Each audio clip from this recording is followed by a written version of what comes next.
Petcast, seu novo modo de ficar por dentro sobre tudo o que acontece no mundo pet. Olá pessoal, bem-vindos a mais um Petcast. Hoje nós vamos ter uma conversa muito interessante com o Raul. O Raul tem uma empresa na área de marketing e tem se especializado na área de saúde pública.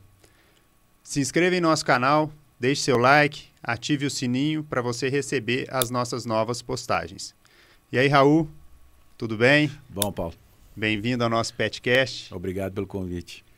Conte para nós aí um pouquinho dessa sua história no marketing, quando você começou no marketing. A minha história com marketing já vem de algum tempinho bom. Eu cheguei a fazer publicidade, mas acabei deixando o curso por causa eu estava vivendo o marketing na vida. Pessoalmente, eu estava já trabalhando com isso. E foi logo na época que o marketing ele começou a ter aquelas subdivisões nos cursos de edição. E eu sempre gostei muito de cinema. Foi a principal coisa que me traiu para o marketing foi o cinema, de como as pessoas, como fazer as filmagens e mostrar o produto para o telespectador. E nesse ponto eu comecei a adentrar dentro do marketing.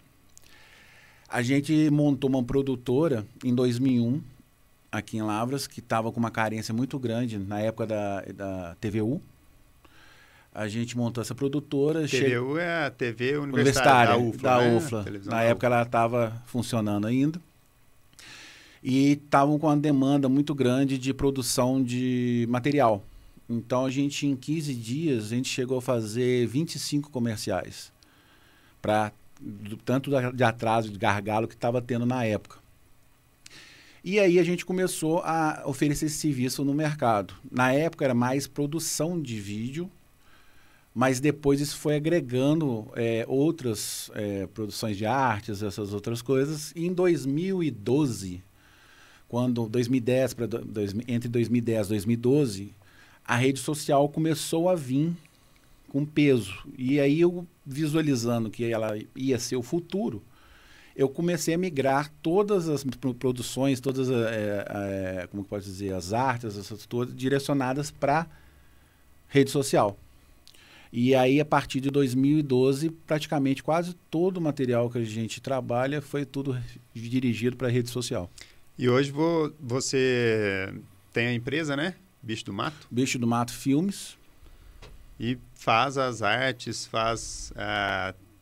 cuida de mídias sociais. Hoje a gente, além da gente fazer a produção do material todo, tanto vídeo quanto as artes, a gente também administra as redes sociais.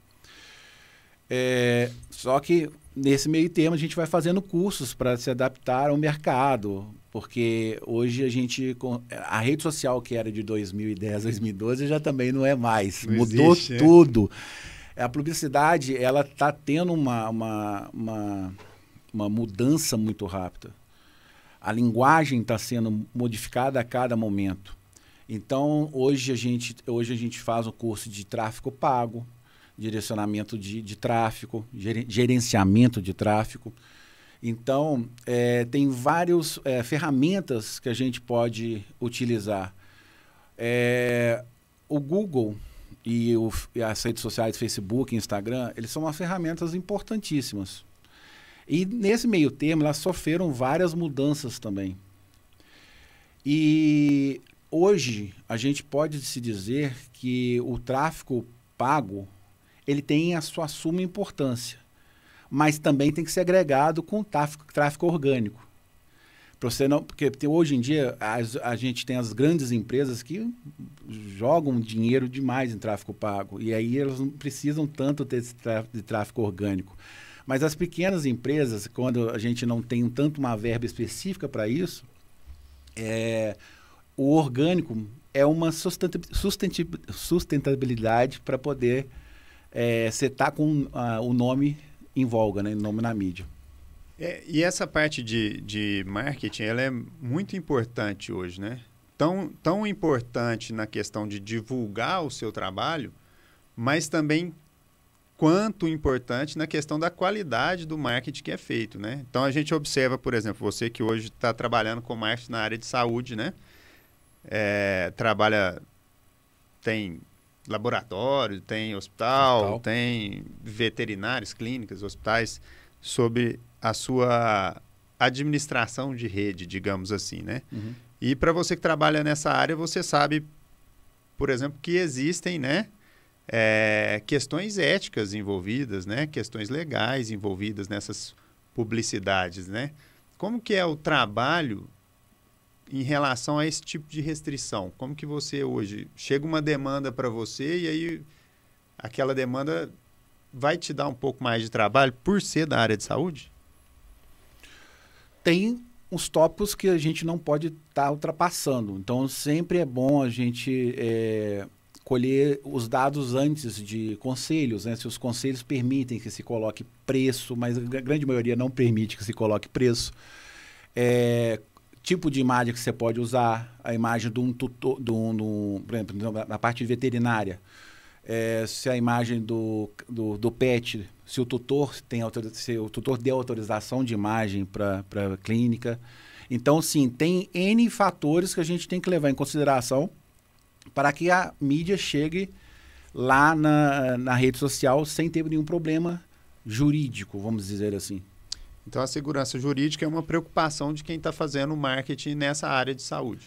Com certeza, com certeza. Ela é bem importante para a gente não ter problemas de uso de imagem.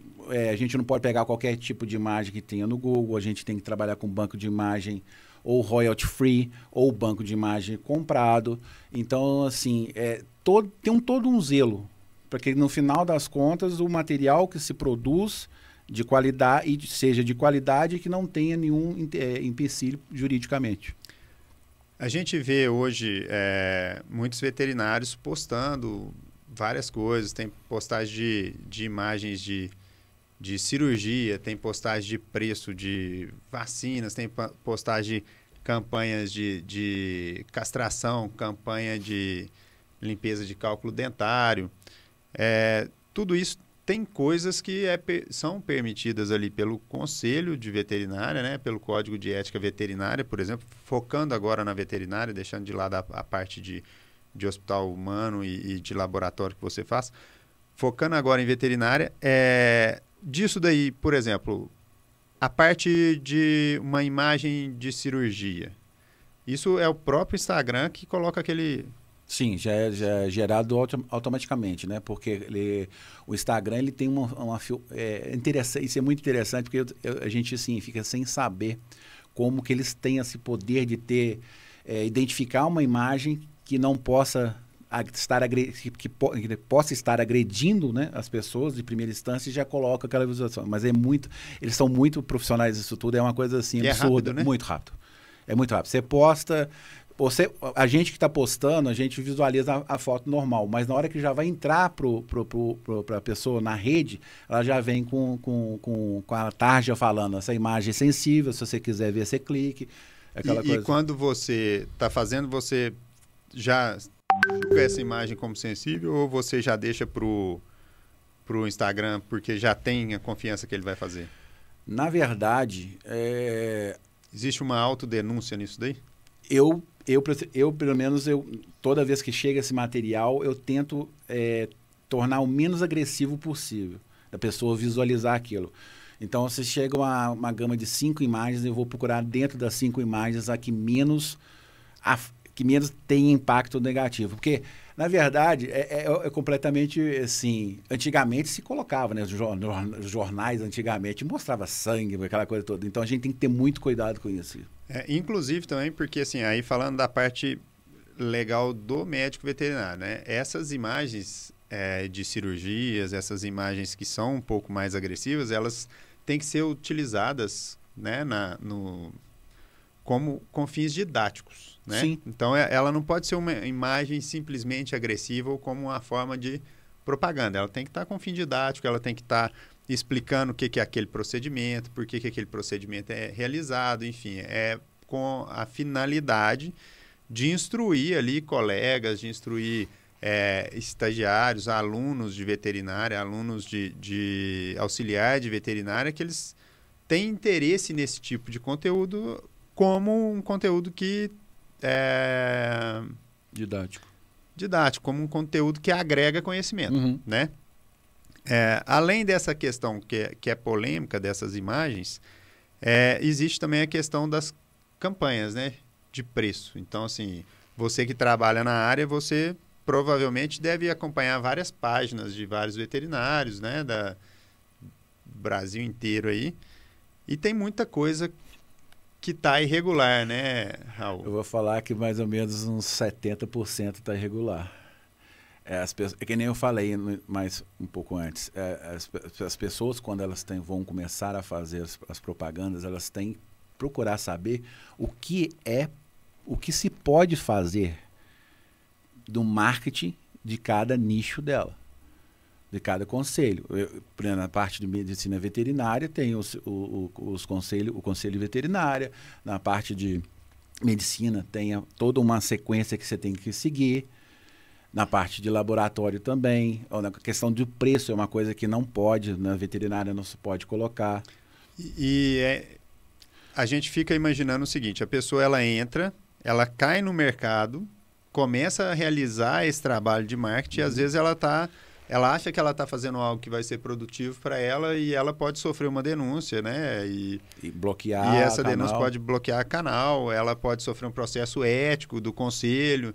Então, é muito importante que as pessoas elas tenham esse conhecimento, né? Os veterinários tenham esse conhecimento exatamente até que ponto eles podem ou não fazer essas postagens para evitar esse tipo de processo, né? Sim, eu acho que é o primeiro passo quando quem queira montar uma clínica ou mostrar o serviço, é ele fazer mesmo, olhar o que se pode fazer, o que não se pode fazer e seguir aquilo. Acho que perante a classe, ela ganha esse valor. E eu acho que o conhecimento também está cada vez mais divulgado, cada vez mais difundido. Então, o próprio tutor, quando ele começar a ter conhecimento, tutor, no caso, o cliente do veterinário, quando ele começa a ter conhecimento do que é legal e do que não é legal, né, ele vai começar a selecionar empresas, e eu acho que isso já acontece em determinados nichos. Ele vai começar a selecionar a empresa porque aquela empresa está fazendo uma postagem legal, aquela empresa está fazendo uma postagem apelativa, ela está partindo para aquele ponto de falta de ética já no marketing dela, né? Então já começa errado, né? A mensagem já chega errada. O tutor já olha para aquela empresa como uma empresa que ela não está tendo uma ética já na conduta do marketing dela. Então, se o marketing dela já não tem ética, a gente pensa que a empresa já a empresa ela também tem uma conduta errada. Isso. Agora, a questão de preço ela só é travada na parte de serviço. De serviço. Produto você pode colocar. Pode pôr o preço que quiser. Você comprou, você vai vender, você vende pelo preço que quiser. Isso mesmo. O produto, sim. O serviço que você não pode, vamos supor, campanha de castração, colocar valor, essas coisas, isso aí você não pode colocar. Campanha de vacinação, você não pode colocar o valor, mas a vacina você pode pôr o preço dela. Pode pôr o preço dela. Você vende a vacina. E se a pessoa chegar lá e quiser comprar e aplicar em outro lugar, você vai ter que vender, porque você fez essa propaganda. Isso mesmo. Agora, se você faz a propaganda do preço da vacina, aí chega lá uma pessoa para comprar a vacina e você não vende, essa pessoa ela pode te dar trabalho, né? Porque você está oferecendo a vacina e aí não a vacinação, né? E não tem a vacinação. Você não está oferecendo a vacinação, está oferecendo só a vacina. Isso mesmo. E é um pouco complexo, né? A gente observa, por exemplo, que ultimamente tem aumentado muito o número de processos, né, contra veterinários, processos relativos à questão de conduta do veterinário e tudo mais. Muitas das vezes isso está mais relacionado à forma como esse tutor, esse cliente é tratado, conduzido dentro da empresa, do que propriamente a questão de falha técnica do veterinário. O que alguns processos também já rodaram nesse sentido. Você tem visto alguma coisa em relação a marketing, bloqueio de Facebook, bloqueio de Instagram, de veterinários ou denúncias de tutores nesse sentido?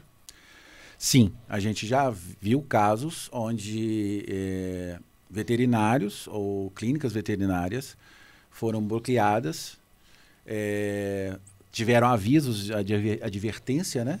Para poder normalizar ou regularizar a situação.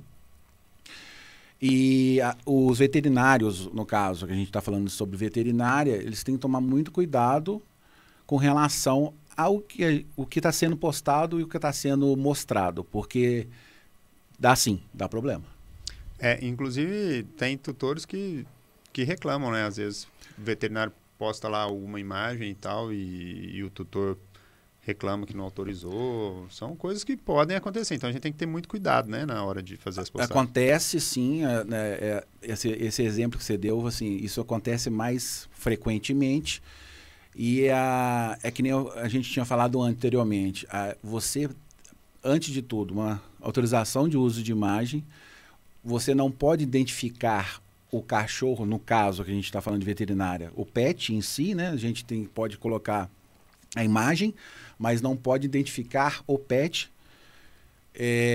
Identificando o pet, isso traz problema, sim, mas muitas vezes acontece que mesmo você não identificando o pet, o tutor sabe que levou coisa e que aquela imagem é do cachorro dele e vai criar caso. Mas se você tem a autorização de uso de imagem, você tem toda a parte de educação por trás, mostrando que é um exemplo de procedimento cirúrgico, que não é uma coisa de marketing em si, você está gerando conhecimento para as pessoas que agregam dentro da sua rede social, que no caso são veterinários, informação referente a uma cirurgia, entendeu? Aí você está resguardado com relação a isso. E quando a gente pensa agora, partindo do pressuposto que nós avaliamos lá as questões legais dentro do Código de Ética Veterinária, a gente avaliou questões jurídicas nessa, né, parte de coletar ali a autorização para publicação da imagem, e aí a gente parte para a construção do marketing na veterinária, né? Certo. Quando a gente vai construir o marketing na veterinária, a gente tem várias fases de construção desse marketing, ou vários caminhos a seguir nesse marketing para um posicionamento da marca, um posicionamento daquele veterinário. Eu vejo muito no mercado páginas bem com desenhos mais suaves e que leva a coisa para um lado mais infantil, para um lado mais meu filho. A gente vê alguma coisa no sentido de postagem do veterinário, onde o veterinário sempre está aparecendo ali com o pet, com o cliente, e ele sempre sorridente, né, bem apresentado, né, a estrutura ao redor, aquela imagem está preparada, a estrutura ao redor muito bem organizada, o que passa uma sensação para o tutor, para o cliente, né, de que aquele veterinário realmente ele está ali, ele é carinhoso, ele é cuidadoso, que o ambiente é um ambiente propício para o atendimento veterinário. Às vezes a gente vê também postagens muito profissionais, de empresas profissionais no sentido da profissão mesmo, deixando a parte pessoal de lado, onde a pessoa começa a transmitir informação, agregar valor no conhecimento, mostrar a estrutura, mostrar a capacidade de atendimento, mostrar a qualificação técnica dos profissionais. A gente vê também em contrapartida, não em contrapartida, né? A gente vê também profissionais que postam coisas realmente de conhecimento, essas imagens cirúrgicas e tudo mais.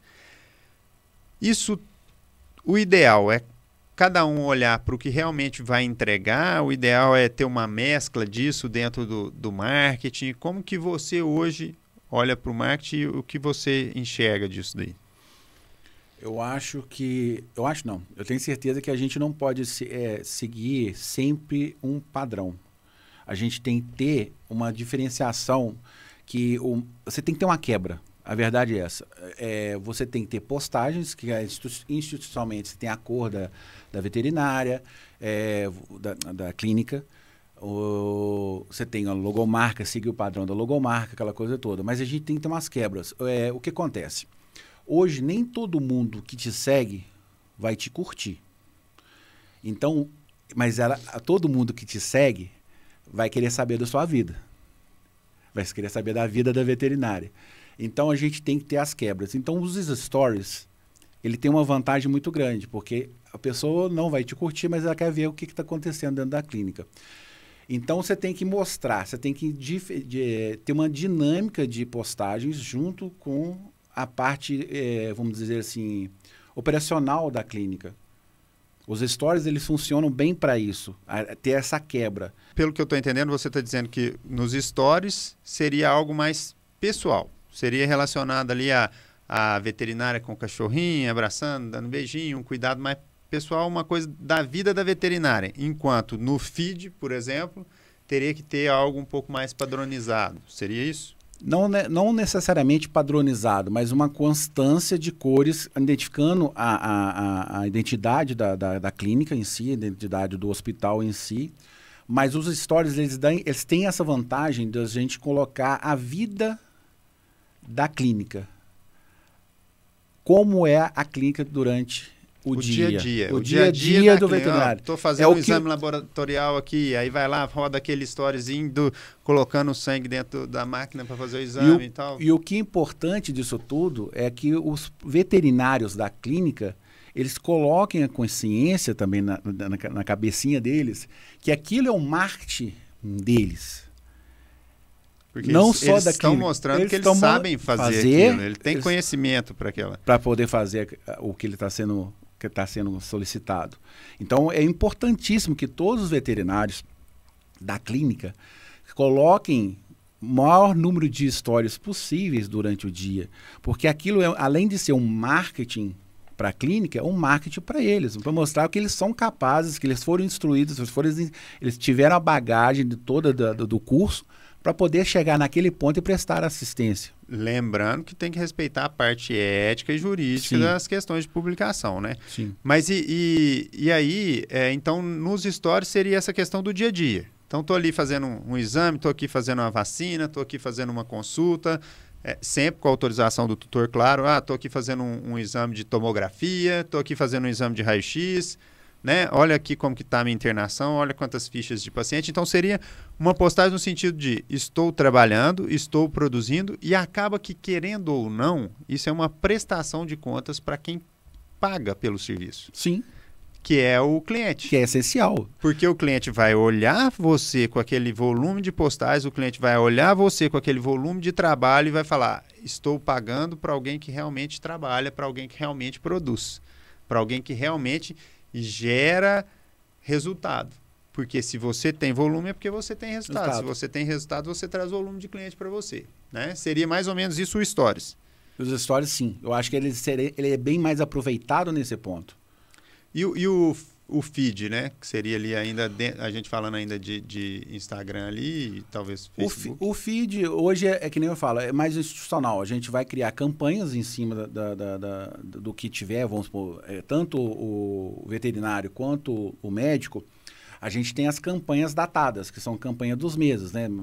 Maio roxo, lilás, tem que ter... Julho dourado, amarelo. Então, você tem essas campanhas onde você vai seguir, mas sempre com a identidade principal, que é da clínica, assim, mostrando. Então, a gente vai puxar as cores da clínica, sempre para a postagem ficar mais ou menos na mesma identidade. Como a gente já tinha falado, a rede social, ela muda constantemente. Então, antigamente, a gente não tinha um feed que a gente poderia fazer um carrossel. Hoje você tem condição de fazer um puzzle, que ele fica todo quadricular. Na hora que você vai ver no feed embaixo, ele está todo montado. E aí ele é um post mais complicado de se fazer, porque você tem que fazer a diagramação toda dele certinha para poder no final, formar uma imagem só. Porque, na verdade, o Instagram no feed, ele dá 3 colunas de visualização, né? Então, você tem que mais ou menos deixar aquilo setado para que na hora que a pessoa vê, se forme uma imagem só. Mas é mais complicado, mas é interessante se utilizar isso. Então, você tem essas nuances para poder fazer para o seu feed ficar diferente. Antigamente, Paulo, quando o Facebook ainda não tinha comprado o Instagram nem nada, tinha muita divisão disso. E quando o Facebook comprou o Instagram, acabou que o Instagram é uma ferramenta de produção de conteúdo. Então, hoje você produz conteúdo pelo Instagram e, organicamente, você não tem condição de você fazer propagação desse conteúdo pelo Instagram. E o Facebook se torna a ferramenta de propagação disso, entendeu? Então, o Instagram se torna uma ferramenta de geração de conteúdo. Não é à toa que hoje as câmeras e os filtros, tudo que está ali é para se gerar conteúdo, os efeitos são para ter conteúdo. Mas a propagação dessa mídia, se você não tem a parte do Google Ads ou então do Facebook Ads para poder fazer pago isso, organicamente você vai conseguir fazer só no Facebook. Então o Facebook se torna uma ferramenta de propagação da informação para o público em geral.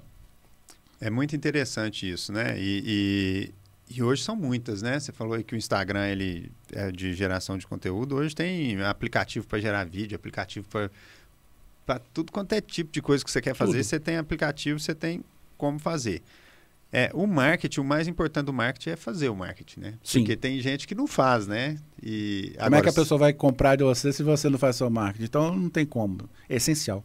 Inclusive, o nosso Petcast, ele tem como objetivo mostrar, né, por trás da estrutura do veterinário, por trás da estrutura da clínica veterinária, o lado de conhecimento, o lado de especialização, o lado de ter qualidade no trabalho. Então, não dá para a gente mostrar para os tutores a diferença de qualidade no trabalho se a gente não utilizar um marketing de forma adequada, valorizando e mostrando por que aquele profissional ele é um profissional diferenciado no mercado, né? Então, o veterinário ele precisa realmente mostrar o que ele tem de diferencial. Não para concorrer com o colega veterinário, não. Para agregar. Para agregar o valor no trabalho que ele fez. Para ele explicar por que ele cobra aquele valor no atendimento dele. Sim. Né? E para o tutor entender aquilo. Por quê? Porque muitas vezes eu vejo que o tutor ainda tem uma imagem do veterinário de 15, 20 anos atrás que chegava ali, não, só fez uma injeção ali, só fez uma medicação. Não, tem muito estudo envolvido no processo hoje de formação do veterinário e de especialização desse veterinário para ele chegar num nível de atendimento, né, que seja um nível de atendimento com um padrão elevado e que tem realmente um valor diferenciado. Né? O preço vai ser mais alto? Vai, mas é um preço porque o preço entrega um valor.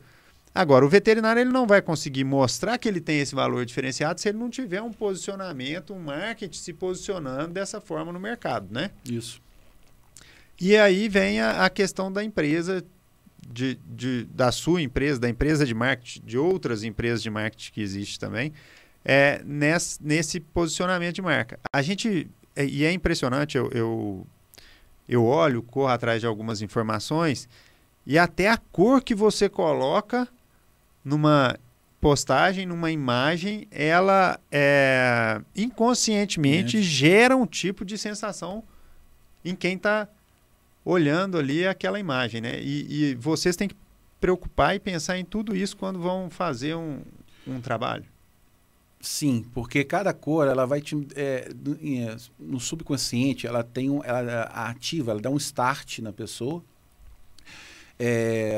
Vamos supor, rosa se torna uma coisa mais amorosa, uma coisa assim, o vermelho, uma coisa mais de calor, uma coisa mais, vamos dizer, a gente usa bastante vermelho em alimentação.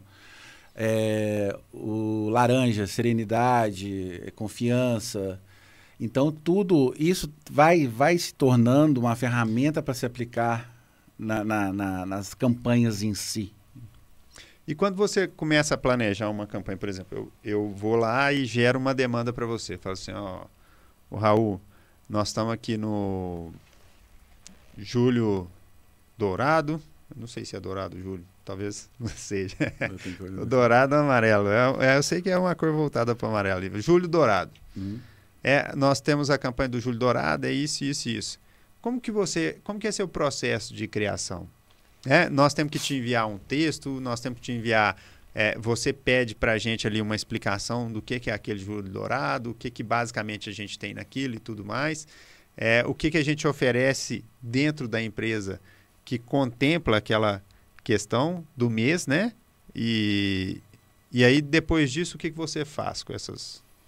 Hoje, o fluxo de produção ele funciona de um jeito, vamos dizer. Hoje, praticamente, essas campanhas de data, ela não é uma coisa que o próprio cliente me passa. A gente geralmente tem já um cronograma de postagem e a gente, antes de começar, a gente manda tudo para o cliente aprovar.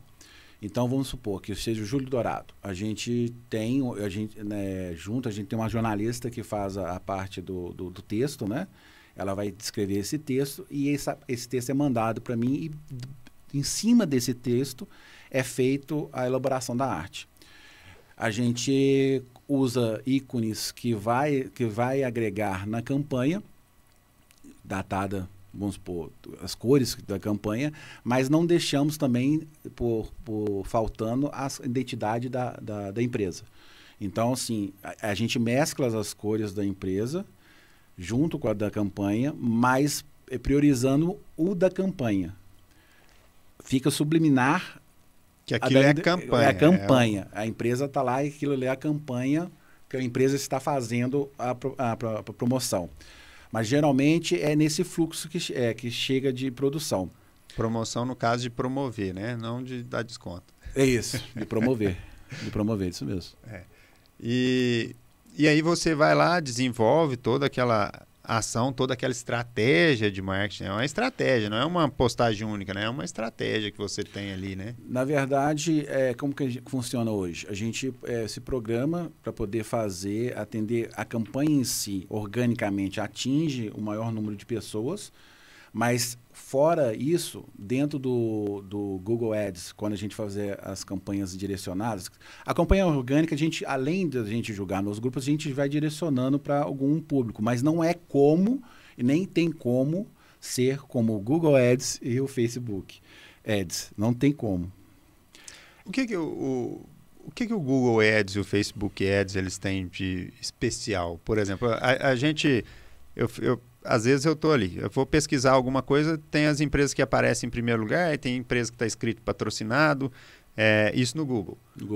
Quando eu estou ali no Facebook, estou olhando stories ali, eu estou olhando as postagens para baixo aqui, sempre aparece propaganda no meio do caminho de alguma empresa. E Instagram é a mesma coisa. E a gente hoje... né, a gente comenta ali entre amigos, às vezes a gente está conversando alguma coisa e fala, daqui a pouco, a hora que eu abrir o celular, vai ter uma propaganda disso aqui para mim, quer ver? Né, o que a gente está conversando aqui, por exemplo. Daqui a pouco vai ter uma propaganda relacionada a isso. Como que isso acontece? Isso está onde? Antes de eu começar a falar sobre isso, eu tenho que dar uma indicação para quem quiser ficar por dentro de como hoje a gente é completamente influenciado pelo Google e pelas redes sociais, chama-se O Dilema das Redes.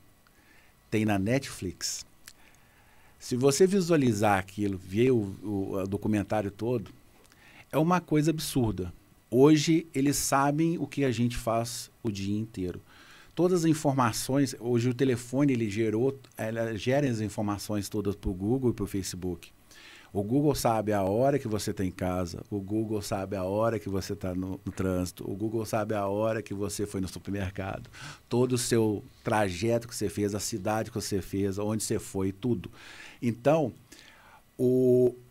hoje, a ferramenta que eu vou dizer que é essencial chama-se banco de dados. O banco de dados do Google e do Facebook é uma coisa assim, estupenda. Então, eles conseguem mesmo direcionar aquilo que você está fazendo para o seu público-alvo, para você ter o seu lead, para você ter a sua venda. É uma coisa absurda. E hoje, dentro do Facebook, dentro do Google, cada um tem sua particularidade. O Google é uma ferramenta que eu sei, mas isso depende da gente também fazer a trajetória, os dados, colocar as informações corretas na campanha.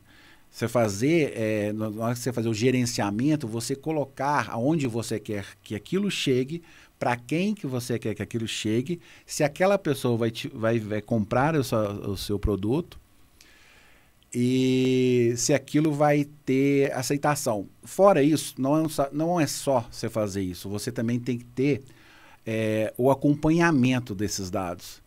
E nesse meio desse processo todo, você conseguir absorver as informações que são chegadas para você e você, no meio da campanha, alterar para chegar mais perto ainda de onde você está querendo chegar. Hoje, o YouTube é uma ferramenta onde você consegue direcionar mais precisamente o público aonde você quer atingir. Então, o YouTube hoje ele é um poder muito grande de absorção, direcionamento e absorção. Porque hoje todo mundo está vendo vídeo. Há um tempo atrás eu escutei o seguinte, o YouTube ele é a televisão moderna. Sim. Porque o YouTube você tem milhões de canais, né? Cada canal dentro do YouTube está falando sobre um tema. E ele é muito específico, né? Então, tem um canal, a gente está aqui com o Petcast, aí tem canais que são de futebol, mas tem canais que são de futebol que transmitem isso de uma forma muito irreverente, tal. Tem canais que são de futebol que transmitem isso de uma forma mais séria, tem canais que são de futebol de história mesmo, mais antigas, enfim. Então, o consumidor do YouTube, ele está escolhendo muito especificamente dentro do gosto dele. Ele não para no YouTube para assistir uma coisa que ele não quer assistir. Né? É muito particular da pessoa. E aí é interessante porque a gente começa a ver a fidelização. Eu acho que o YouTube é uma ferramenta que a gente acaba sendo a ferramenta de fidelização de um cliente. A gente tem todos os canais de comunicação, mas o YouTube é onde você consegue o cliente fiel. Quem te segue no YouTube é o que está te seguindo fielmente mesmo. Que tá em todas as redes. Em todas as redes. É uma pessoa que quer absorver o seu conteúdo, que quer ter a informação que você está passando chegando para ela. Então, o YouTube, eu acho que na verdade, não é achar. A gente tem a informação. A informação e a gente tem também, a gente tem a experiência que a gente está visualizando o que está acontecendo com a televisão. A televisão está se tornando streaming. A televisão, você que está fazendo seu conteúdo. Só que o YouTube já viu isso há muito tempo atrás. E para eles não perderem, eles começaram a ter esses canais de streaming. Hoje nós temos... Eu sei que você vai assinar o que você quer ver. Na televisão. E o YouTube já veio, porque o YouTube que mostrou para eles que as pessoas estão querendo mais as coisas que elas próprias delas querem ver. Elas não querem ver mais coisas. Num ponto é bom, num ponto é ruim. Porque a gente acaba também tendo... aí eu vou para um outro lado, mas a gente acaba recebendo só uma informação. E muitas vezes, estou falando do nosso caso, mas estou explicando que pode acontecer. A gente, vamos supor, um jornalismo, só para você ter ideia. Você vê às vezes lá uma coisa, mas pode ser uma coisa de fake news. Então a gente tem que saber lidar. Você pode estar seguindo, você recebendo só informação de um lado, sendo que a outra informação do outro lado a gente não tem. E esse é o perigo das redes sociais, né? Porque o que acontece? Tudo que está ali é tido como verdade. Sim. E quando você começa a só receber informações que concordam com a sua visão, você começa a criar um radicalismo. Né? E aí você começa a enxergar que aquilo ali é a única verdade que existe e para você ela é a única verdade que existe porque toda hora o Facebook está mostrando pessoas que estão concordando com a sua linha de pensamento e nunca estão mostrando pessoas que estão discordando da sua linha de pensamento. É, né? O que a gente vai voltar naquilo que eu falei, da parte do dilema das redes, do documentário. Porque eles sabem que você visualiza aquilo, eles vão trazendo só essa informação para você. Eles vão chegando só essa informação. Então, a gente tem que ter um senso de saber fazer as filtragens e ver também que a gente tem vamos dizer, um limite. A gente tem que ter um limite dessa visualização. A gente tem que saber ter autocrítica. Uma autocrítica do que a gente está absorvendo. Eu acho a gente fugiu um pouquinho aqui do tema, mas a gente mantém isso dentro do tema, porque isso é muito importante. Porque nem tudo. E aqui a gente tem tutores que estão assistindo, aqui a gente tem veterinários, tem alunos, né, da parte veterinária, tem jovens também que são interessados aí em medicina veterinária. Mas é muito importante que vocês entendam que nem tudo que vocês estão vendo no Facebook, no Instagram, é aquilo realmente. E isso é a maior armadilha que existe. Não só pessoalmente, porque às vezes você começa a limitar muito a sua amplitude de conhecimento, porque você está buscando só conhecimentos que são similares ao que você acredita, e aí começa a deixar de receber informações opostas e que te levam a ter um raciocínio crítico, mas como também na parte de veterinária é uma armadilha. Por quê? Porque às vezes você cria um marketing, você cria uma ação de marketing para você vender a sua empresa para o tutor, para o cliente, para você vender o seu serviço, para você mostrar que tipo de serviço e qual a qualidade do serviço que você entrega. E você está criando ali um marketing em cima de um produto que você gostaria de entregar, que você acha bonito, que você acha que vai agradar o tutor, o cliente. Só que aí a gente chama isso de marketing off, é o marketing que você está fazendo fora da sua empresa. Isso. Só que aí o cliente chega dentro da sua empresa e ele quer encontrar aquele marketing que você fez lá fora. Né? O marketing que você fez no Instagram, o marketing que você fez no Facebook, no YouTube. Então, o cliente chega na sua empresa e ele quer encontrar aquela maravilha que você divulgou. E aí, isso aumenta muito a responsabilidade que existe dentro da sua empresa para entregar o que você ofereceu, o que você vendeu. E isso, ao meu ver, talvez hoje seja o maior causador de processos. Porque você vende, diz que vai entregar uma coisa com uma qualidade, e aí depois você não entrega isso com essa qualidade. Não é? Então a gente deu uma volta aqui. Mas o ponto era esse, você resumiu muito bem isso. A questão é toda essa. É saber ter o discernimento para poder fazer suas escolhas. Se eu não tenho um conhecimento e eu estou divulgando que eu sei fazer aquele procedimento, e aí o meu cliente chega lá e eu não sei fazer aquele procedimento, ou eu faço aquele procedimento sem a qualidade que eu divulguei. E como é que vocês lidam com isso? Como que o pessoal da área de marketing, como que ele lida com isso? Porque o cliente, ele quer ser igual ao outro que ele está vendo ali. E às vezes ele não é igual ao outro. Então, vocês batem nessa tecla, colocam o dedinho na ferida ali do cliente de vocês, do veterinário, da clínica veterinária, e fala assim, deixa eu te falar, eu acho que isso daqui você está passando um pouco uma informação que não condiz com a sua realidade. Talvez se a gente... É lógico que você vai fazer isso com muita educação, muita sutileza ali, para a pessoa não se sentir magoada, mas tem que ser feito. Né? Não, isso na hora da primeira reunião, da primeira conversa, é questão da gente chegar num senso que a gente está gerando movimento, a gente vai gerar movimento para chegar até a sua clínica, até o seu hospital, até o seu laboratório. Você vai dar conta, isso que a gente está colocando, você...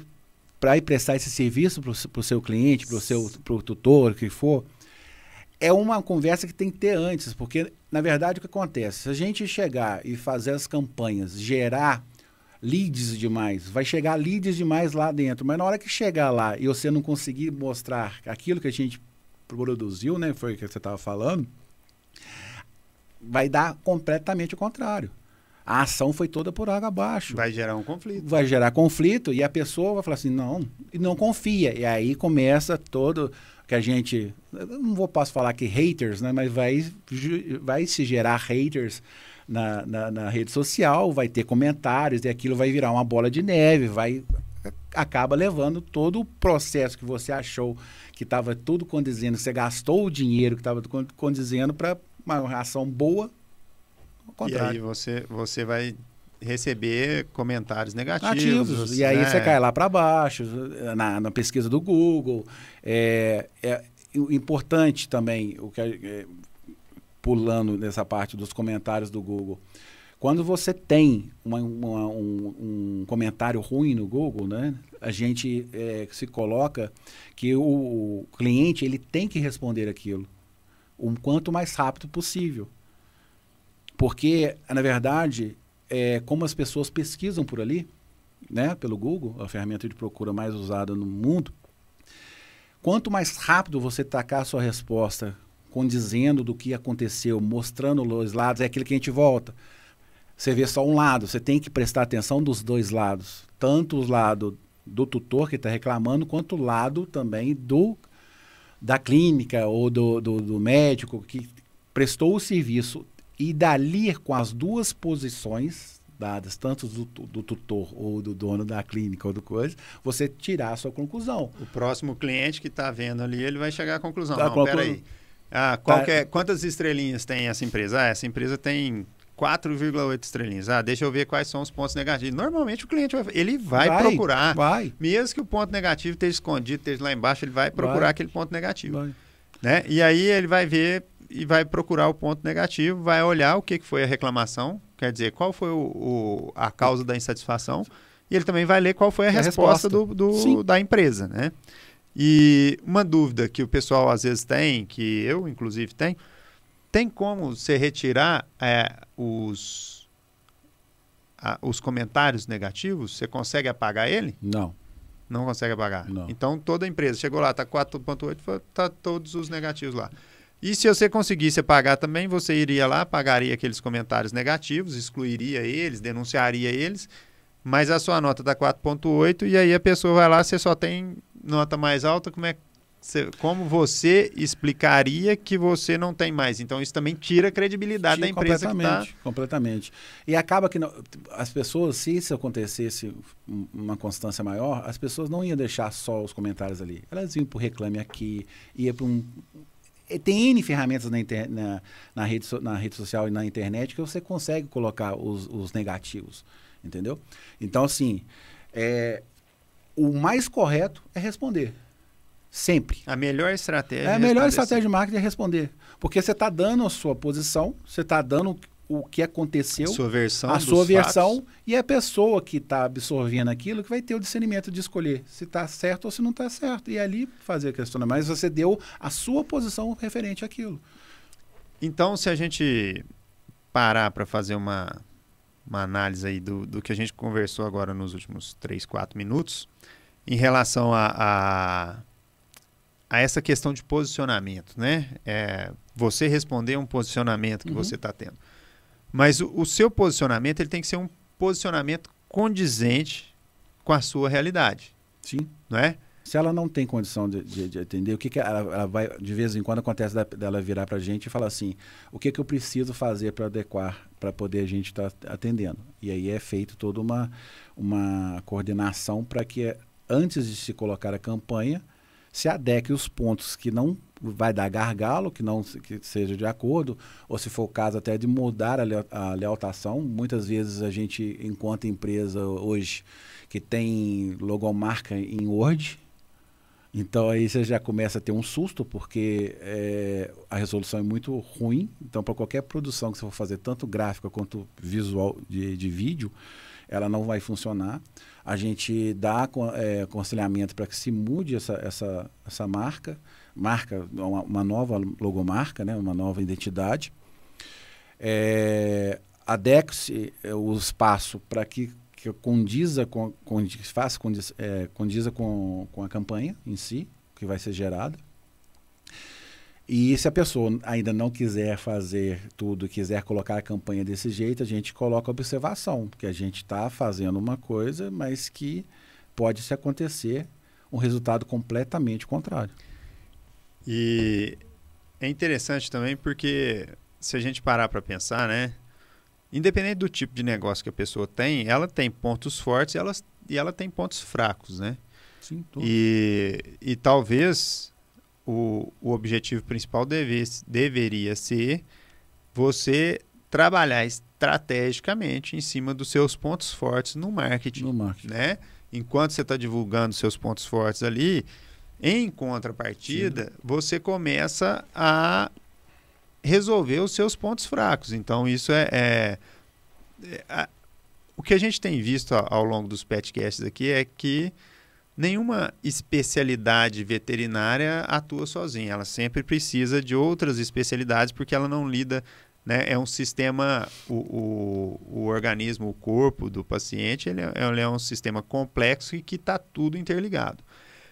E quanto mais eu estudo gestão, quanto mais eu estudo marketing, quanto mais eu tenho parceiros em gestão e marketing que vão trazendo e agregando conhecimento para mim, mais eu olho para a clínica veterinária, mais eu olho para o negócio também como um organismo, como uma estrutura complexa onde tudo está interligado. Então, quando você pega essa parte do marketing, vamos olhar quais são os pontos fortes e pontos fracos, aí a gente começa a olhar para dentro da gestão da empresa. Aí a gente começa a ter um comportamento gestor, um comportamento empreendedor, onde você vai começar a enxergar seus pontos fortes, seus pontos fracos, para você tomar decisões que são favoráveis para a sua empresa. Então, eu fazer um marketing oferecendo algo que é meu ponto fraco, depois eu perder comparativamente, né? Ou perder para mim mesmo em relação ao meu cliente, porque ele vai chegar lá e vai enxergar o ponto fraco. Então, talvez, não sei se eu estou falando bobagem aqui, mas para mim tudo está interligado. Então, você vai fazer o seu marketing, você não consegue fazer um marketing adequado, um marketing bacana e que ele realmente seja eficiente para a empresa a médio e longo prazo, porque a curto prazo você vai fazer um marketing ali, você vai fazer um tráfego pago, você vai colocar cliente lá dentro. Uhum.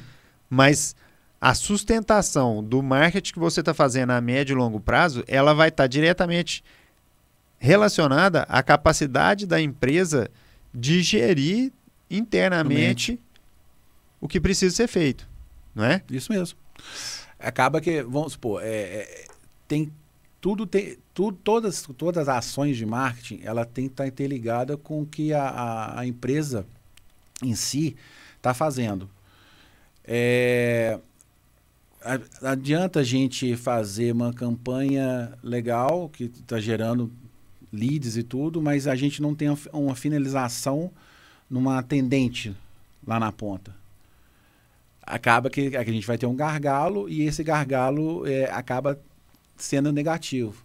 Então, é uma sequência. Você dá um start aqui, mas isso tem que estar interligado, isso tem que estar interligado, isso tem que estar interligado, isso tem que estar interligado, para no final do círculo, voltar, você falar assim, deu tudo certinho, vou investir em mais para gerar muito mais leads para chegar, para virar uma bola de neve positiva. Um ciclo virtuoso. Um ciclo virtuoso, porque dê a ação certa. Enquanto o contrário vai aí não chega aqui. Vai criar um ciclo vicioso, né? Você faz uma ação para ser boa, aí você coloca muita gente, chega lá, não entrega aquela qualidade que foi proposta na ação, aí você tem muita gente que vai começar a falar mal daquela empresa e vai divulgar, porque a gente brinca o seguinte, você atende 10 pessoas bem, desses 10, 1 ou 2 vão te indicar. Uma pessoa que você não conseguiu atender a expectativa, ela vai tirar uns 10 seu, ela vai botar a boca no mundo ali para reclamar daquilo que está acontecendo. Então, a gente tem a opção de criar um ciclo virtuoso ou criar um ciclo vicioso, que é quando a gente realmente não entrega aquilo que condiz. É isso mesmo. E não adianta. E um exemplo claro disso daí também seria o seguinte, você vai lá, cria uma postagem totalmente empática, onde está lá uma veterinária sorridente, abraçando, beijando o cachorrinho, aquele cachorrinho lindo e maravilhoso. E aí, quando chega dentro da clínica veterinária, encontra, às vezes, um veterinário estressado, que saiu de um cliente anterior que não conseguia entender a complexidade do quadro, que o ambiente ali clínico, hospitalar, é um ambiente que muitas vezes ele gera uma sensação não é uma sensação, a responsabilidade é muito grande. Você tem paciente ali, às vezes, que está internado, está num estado grave. Então, ele não é totalmente aquele ambiente que você está vendendo. Mas se o veterinário não conseguir sobrepor toda essa situação de dificuldade e entregar aquele sorriso, ali mesmo você já criou uma quebra, né? Porque Sim. a pessoa que viu aquela imagem, toda sorridente, feliz e tal, chega lá, vai encontrar uma imagem diferente da que ela viu, né? Eu tenho muita dificuldade de... Eu tenho muita dificuldade de cobrar dos colaboradores, por exemplo, que estejam sempre com um sorriso no rosto. Por quê? Porque é muito pesado o dia a dia do veterinário, não é? E ele é muito pesado não só no sentido de estar lidando com vidas, pets, da questão do carinho que ele tem com o paciente, e aquele paciente numa situação crítica, e às vezes é um paciente que está com ele há 10 anos, há 11 anos, mas hoje o pet ele é igual um filho para o tutor. E aquele cliente, às vezes, ele vai chegar ali no veterinário e ele também está numa condição pesada, né? Um clima ruim. Então, o veterinário ele é muito exigido, né? Do ponto de vista emocional. O que eu estou pensando aqui no que você está falando é uma coisa que a gente tem que colocar, é que da área da saúde que eu mexo, que é o laboratório, hospital e veterinário, eu creio que o veterinário é o que mais sofre. É o que tem mais peso em cima. Porque, que nem você falou, o pet é como se fosse um filho. E a gente considera o pet como um filho porque ele não consegue falar. Ele não consegue falar se está com dor ou coisa. A gente vê ele sofrendo, a gente quer que resolva. Então, quando a gente tem um filho pequeno que não sabe se expressar, a gente vê ele com febre, aquela coisa, é a sensação de... O que está acontecendo? E acho que é aí que vem a carga emocional muito maior em cima do veterinário.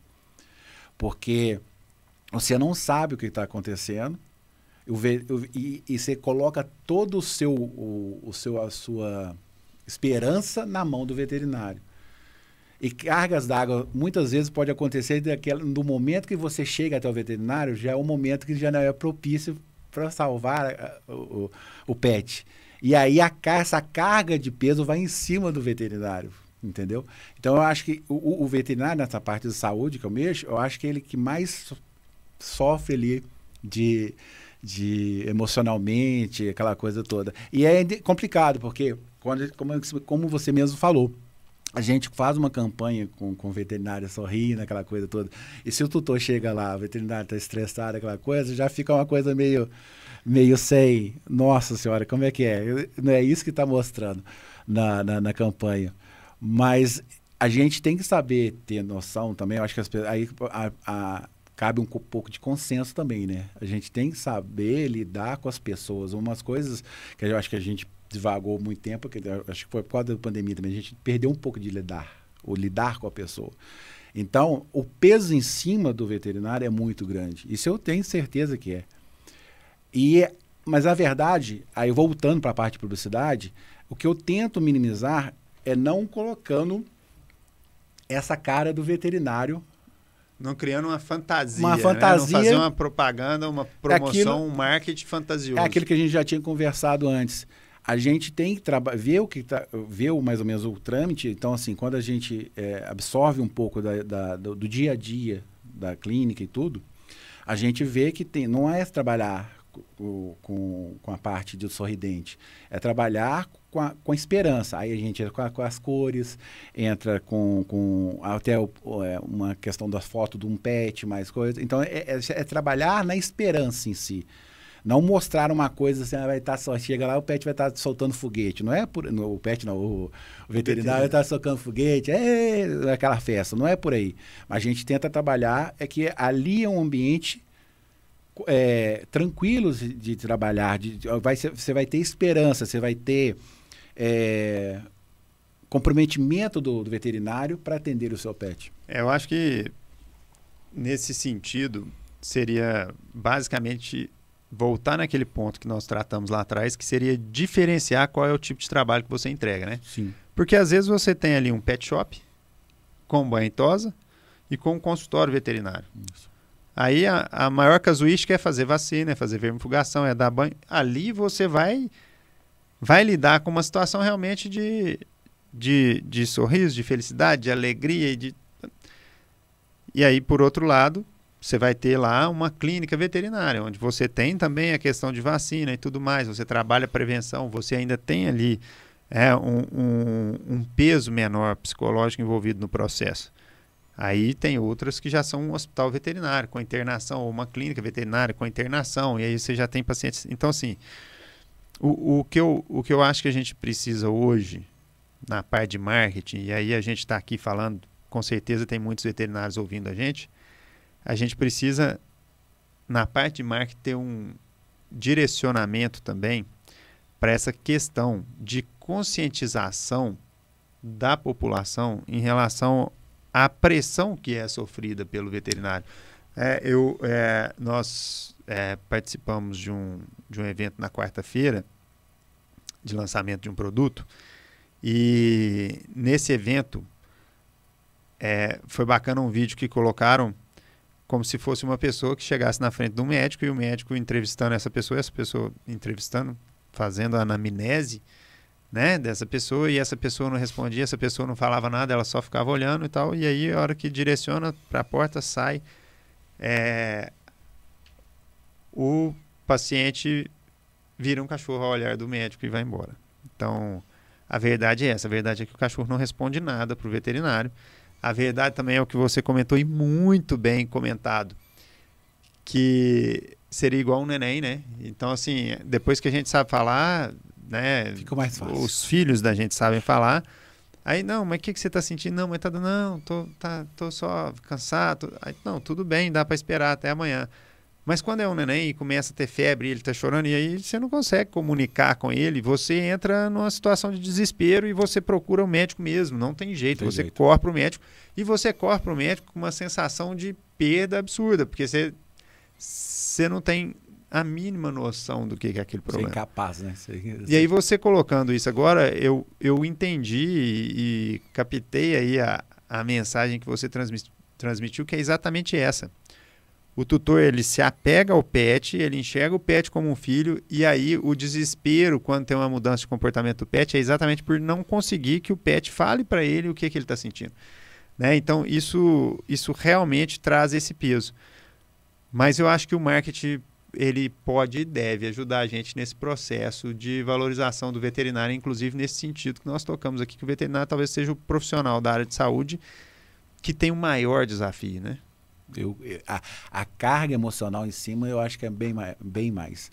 Por essa coisa de não ter a comunicação do pet em si, com a gente e tudo, eu acho que a carga emocional que a gente coloca em cima de um veterinário é muito maior do que se fosse de um médico que a gente consiga falar e explicar, eu estou com dor ali, estou com dor aqui. Que pelo menos você falou, a gente consegue passar detalhes para o médico e o médico vai absorver aquilo. O veterinário, ele entende o que pode estar acontecendo, mas a gente não. Então a gente já vem ansioso, já vem frustrado que a gente não conseguiu resolver a situação. Então o peso que a gente chega no veterinário é muito maior. Eu creio sim, porque a gente quer que resolva. A gente quer que o nosso filhinho sare o mais rápido possível. E muitas vezes, que nem eu falei, a gente demora um pouco mais e na hora que chega lá, não tem condição mais de poder resolver a situação, e essa frustração, essa carga emocional, a gente despeja tudo no veterinário. Nessa questão da pressão psicológica sobre o veterinário, né? Isso daí é uma questão que realmente eu acredito que o marketing ele pode ajudar bastante. Porque, principalmente na conscientização do tutor a respeito dessa pressão existente, né? Então, a gente pode produzir conteúdo, isso seria, de maneira geral, se todos os veterinários trabalhassem juntos numa produção de conteúdo, talvez até o conselho de veterinária, para a gente resolver parte desse problema, porque esse hoje é um problema realmente grave dentro da profissão.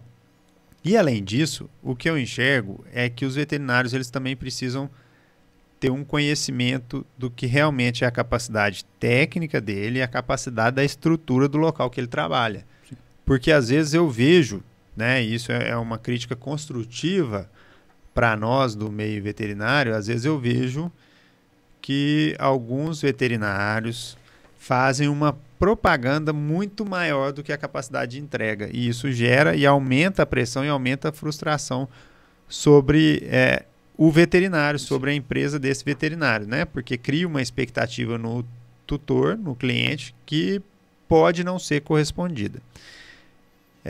E, assim, nós tivemos uma conversa aqui que foi muito boa, né? E em relação a isso, a questão do marketing, a questão de como a gente fazer as coisas de agora em diante, quais seriam as dicas que você poderia dar para um veterinário que está entrando no mercado ou para um veterinário que ainda não está fazendo o seu marketing digital, ou para um veterinário que já se especializou, que tem a capacidade, mas que ainda não consegue fazer uma divulgação adequada do seu trabalho, para o veterinário que tem vergonha de fazer o marketing, para o veterinário que não se sente confortável em divulgar o trabalho dele, que dica que você tem para ele, para que ele faça isso de forma ética, para que ele faça isso com responsabilidade jurídica e que tenha uma eficiência e que consiga transmitir para o tutor ali realmente o que ele tem feito? Antes de tudo,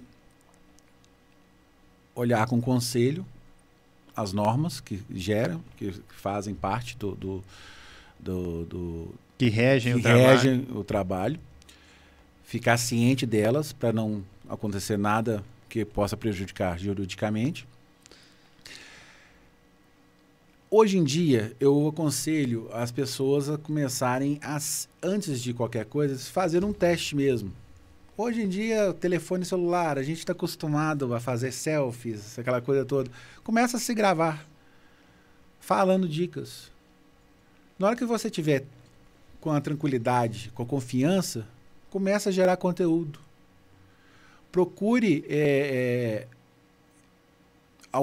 nunca grave, uma dica para de gravação, vamos lá. Nunca grave contra a luz. Procure um lugar mais tranquilo para gravar. Entenda um pouco do que são as mídias sociais, de como absorver, o nicho que você vai trabalhar das pessoas, a faixa etária, se você tiver alguma faixa etária específica que você queira trabalhar, adentre disso, dentro dessa especificação para essas pessoas, a linguagem tem que ser para essas pessoas. Se for uma coisa mais geral, procure saber as ferramentas do Google Ads, as ferramentas do Facebook. Se você não tem tempo, isso você precisa ter tempo. Se você não tem tempo, delegue isso para uma empresa que possa te atender, fazer o seu marketing, porque é essencial. Se você não for visto, ninguém vai te... Se não é visto, não é lembrado. Não é lembrado. Tudo que é bem visto é bem quisto, né? Então, faça porque precisa. Mas não tem como você contratar uma empresa e essa empresa fazer 100% do seu marketing. Porque você tem que... É um processo cooperativo, coparticipativo. Isso mesmo. Não adianta. Não adianta você falar assim, vou delegar tudo para a empresa e a empresa vai resolver a minha situação. A gente pode até resolver 70% da situação, 50% da situação, dependendo do caso. Mas depende de você. Na prestação de serviço, se o prestador de serviço não aparecer... identidade, não cria identidade. A identidade principal é a pessoa. Então, ela tem que aparecer. Então, por isso, eu tenho vergonha de aparecer em vídeo. Faça testes, comece a criar essa identidade. Eu também não gostava de estar desse lado de cá. Eu gostava de ficar por trás das câmeras, fazendo as imagens. Mas é uma necessidade. Você tem que ver a sua necessidade. Você, para vender, você precisa de colocar a sua cara. E você falou uma questão interessante aí da vergonha, né? Eu já ouvi o seguinte, se você começou um trabalho e você olhou para trás e você não sentiu nenhuma pontinha de vergonha do primeiro trabalho que você fez após um período de maturação, é porque você começou tarde demais. Você deveria ter começado aquilo antes. Porque o ideal é você começar e vai fazendo, e vai ganhando experiência e vai amadurecendo. Se você já está ali há 1 ano, 2 anos fazendo marketing, fazendo, né, igual nós estamos aqui hoje, fazendo esse podcast, se eu olhar para trás e eu não senti uma pontinha de vergonha do primeiro que nós fizemos, ou eu não evoluí nada e não aprendi nada com os anos de trabalho, ou a gente demorou muito para começar. Isso mesmo. Né? E aí tem uma frase que o pessoal fala na área de empreendedorismo, é que assim, é antes feito do que perfeito. Porque se você estiver esperando o seu nível de perfeição para você fazer qualquer coisa, você não faz nada. Não faz né? nada. É que aquele negócio de ter uma pedra no caminho, você volta para trás porque você não consegue. Pula a pedra. Bom, é isso aí, gente. Nós tivemos aqui uma conversa muito interessante com o Raul. O Raul vai deixar também ali os contatos da empresa dele. Quem tiver dúvida, quem quiser mais informações a respeito de marketing, quem quiser dicas, procura o Raul, manda mensagem para o Raul. O Raul é um excelente profissional. A gente trabalha com o Raul há alguns anos já e nós somos muito satisfeitos com o trabalho que o Raul presta para nós. Raul, te agradeço demais. Mais uma vez, obrigado pelo convite, Paulo. É um tema que os veterinários realmente não dominam de forma adequada, né? Alguns com certeza dominam, né? A gente não está generalizando, mas a grande maioria tem muita dificuldade com isso. Então, agradeço muito sua presença. Eu que agradeço. Até a próxima, pessoal.